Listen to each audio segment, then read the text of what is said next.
Well, if you met me when I was 10, first thing you'd think is, he's fat, which nobody believes now.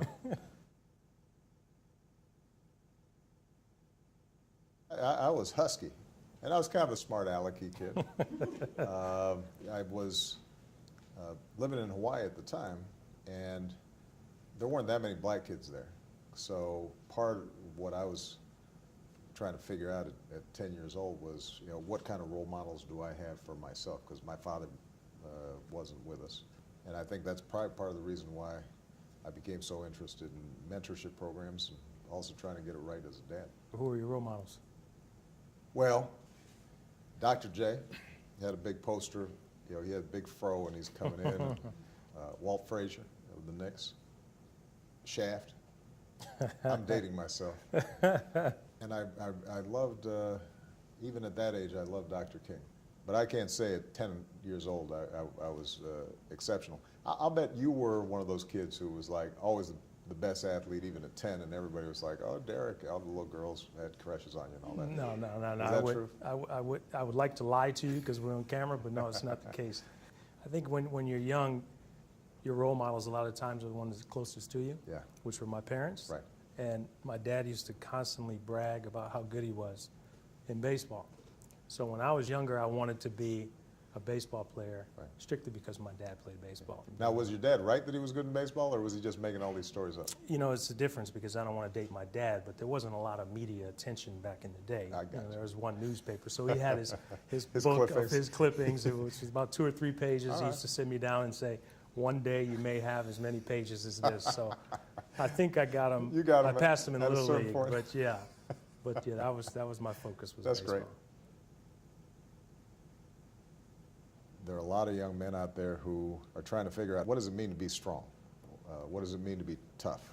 I want to make sure that we're reaching out to those young people and saying that you can be a leader. And even the kids who are most consistently getting in trouble, I think can really turn their lives around. My Brother's Keepers is a remarkable initiative. We've done some work Yeah, with you guys. which we really and appreciate. For us, I started the Turn 2 Foundation 20 years ago.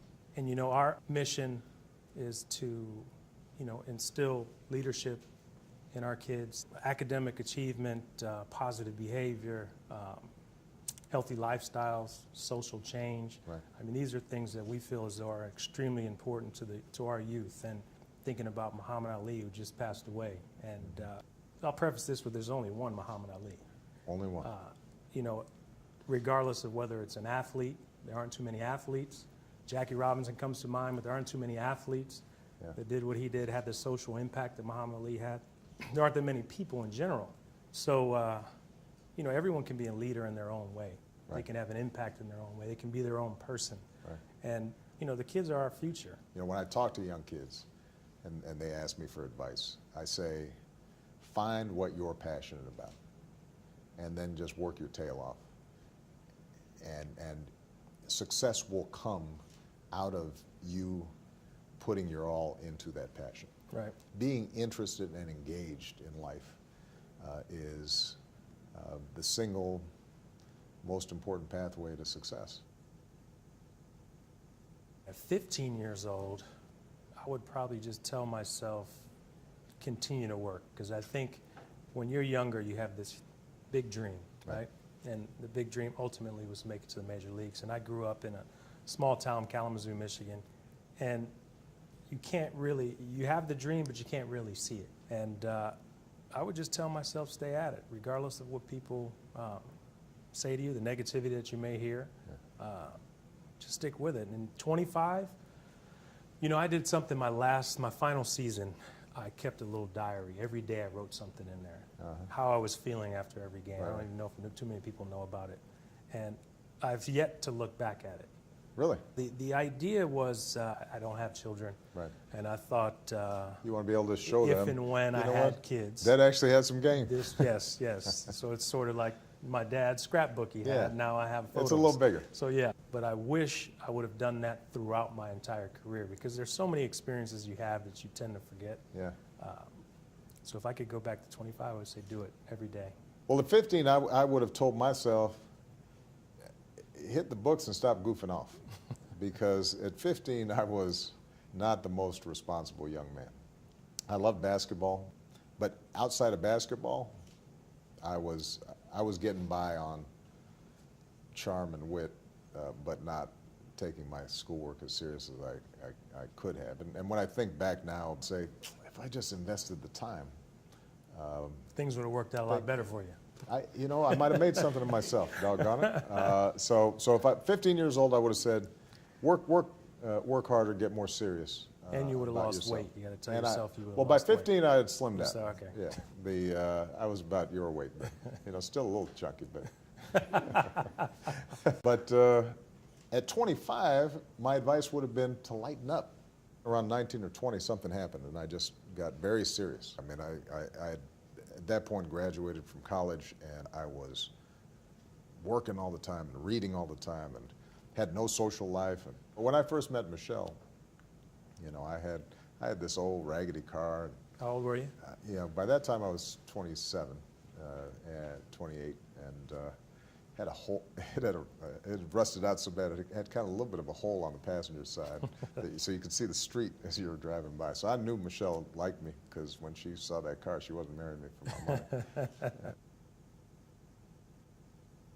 money. Everyone always says, "Is it strange after you retire? Is it a tough adjustment period?" For me, it wasn't. I slept. I don't think I got up. I slept the whole next day. So that's a very simple answer for me. I was ready to retire. Yeah. I felt as though I put everything into my career. I got the most out of my career. And I was excited about new things to come. But that initial day, you're going to sleep a lot. Listen, you're pitching and I'm catching, because that is my intention as well. I'm going to catch up on some sleep. Me retiring and you retiring are two completely different things. No, but so it's not Derek, that Derek, you are somebody who now has some experience in hanging up the cleats here, and I'm about to retire. I'm not quite as young as you, but still relatively young. Thank you. Can you repeat that? Because, when you're in I'm not sports, they quite- say they- you're old at 30. So thank you. I appreciate that. well, I mean, for a baseball player, you were old, man. I mean, let's face it. I mean, come on, man. We saw you trying to run around those bases, but it was a charmed career and well deserved. Thank you. Yeah.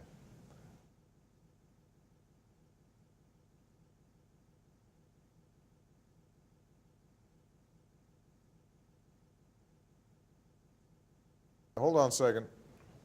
I just want to get the lav shown a little bit. So I'm just retaping.